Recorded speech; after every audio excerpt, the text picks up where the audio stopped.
Reverend, did you fix tonight's voting? What?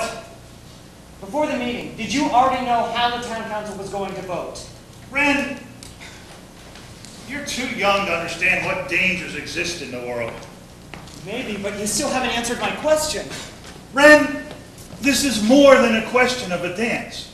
It is, isn't it? I mean, for you and for me. Reverend, I didn't want to just throw a party. What did you think you were doing then? Well, when I moved here to this town, I felt like my life was over. I don't know, maybe I needed to feel like I could do something. Like I needed to change things. Reverend, I'm sorry. Guess I just picked the wrong fight. Then will you finally drop this? Hey, the votes are in. That's been done for me. Yes, it has.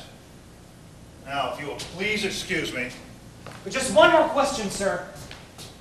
Does that make things better? I mean, really? You don't stop, do you? Reverend, I know about your son. You know nothing about my son. You're right. I only know that there was a car crash, and I know that that doesn't make any sense. And I don't ask for it to make sense. I believe in the will of God. If you miss your son as much as I still miss my dad, it's gonna hurt. You know, I keep trying to bring Dad back 100 times every day. But I can't, you know? I know only too well. I can see that. You know what else? Ariel season 2. Maybe better than anybody. Don't speak to me about my daughter. Well, why do you think she does the things that she does? I mean, just to scare you? She's trying to get to you. I don't wish to continue this discussion. I believe we have said all that needs to be said. No! Listen! If you don't start accepting Ariel, you are going to lose her. Maybe not like you lost Bobby, but you are going to lose her. Mr. McCormack, I would like to be alone. Sir, you already are. Get out of here!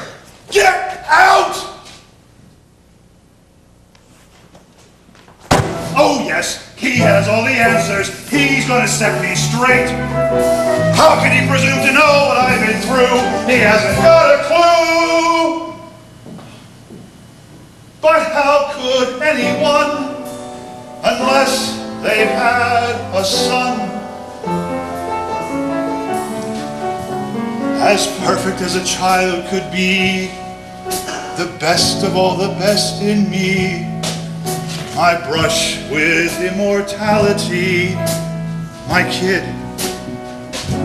For 16 winters and 15 springs, I had a son, and still it stings when I remember all the things we did,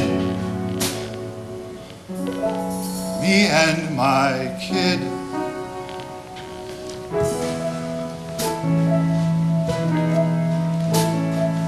Simple things like fishing at the lake, tiptoeing out before dawn. Bobby would worry if we didn't hurry, all of the fish would be gone. We would sit and huddle in the boat, waiting for something to bite. I'd watch the sunrise in my own son's eyes, and the world would fill up with light. And Bobby would ask a million questions. Daddy, how many is the biggest number?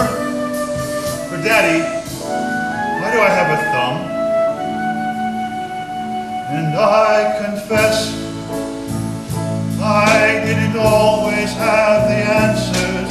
I didn't always know which way was true.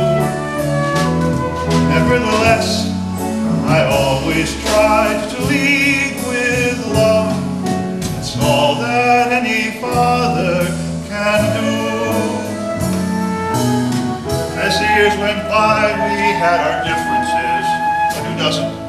Even if the friendship wasn't all it was before, we shared a lot. And who'd have thought that so much joy could vanish in a blink?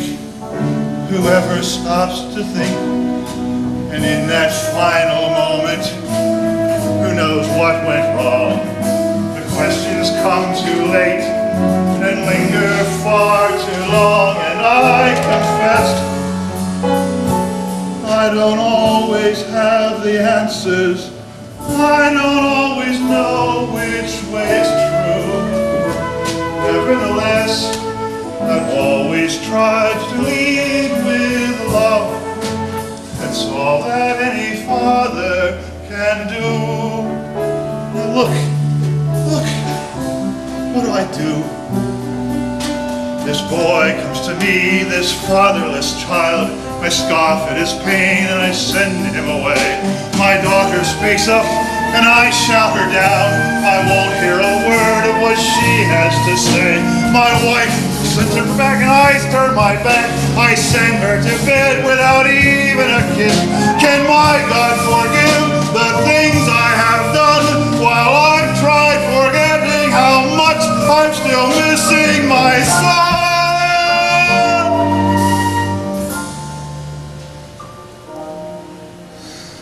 I'm tired of feeling nothing but numb.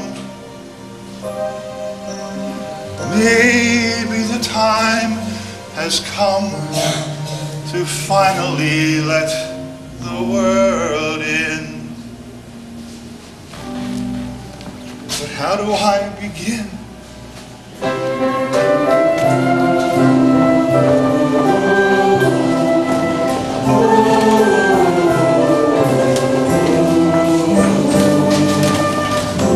Give me strength and maybe I can reach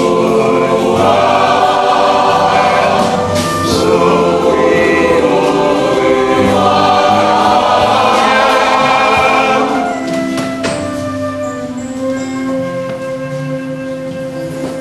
Last night something happened.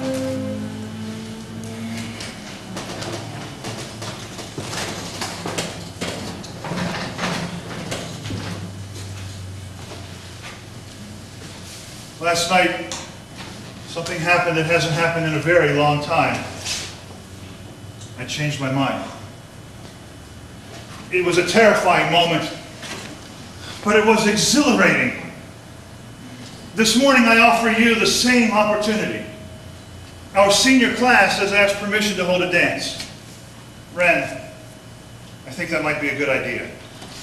Yes. You see, my friends, as your minister, I should be helping you find the joy in your lives.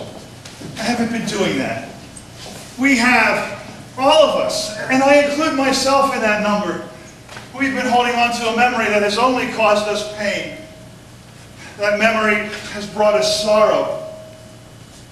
It has provoked fear. It has fostered suspicion. Have we forgotten that the highest form of love is faith?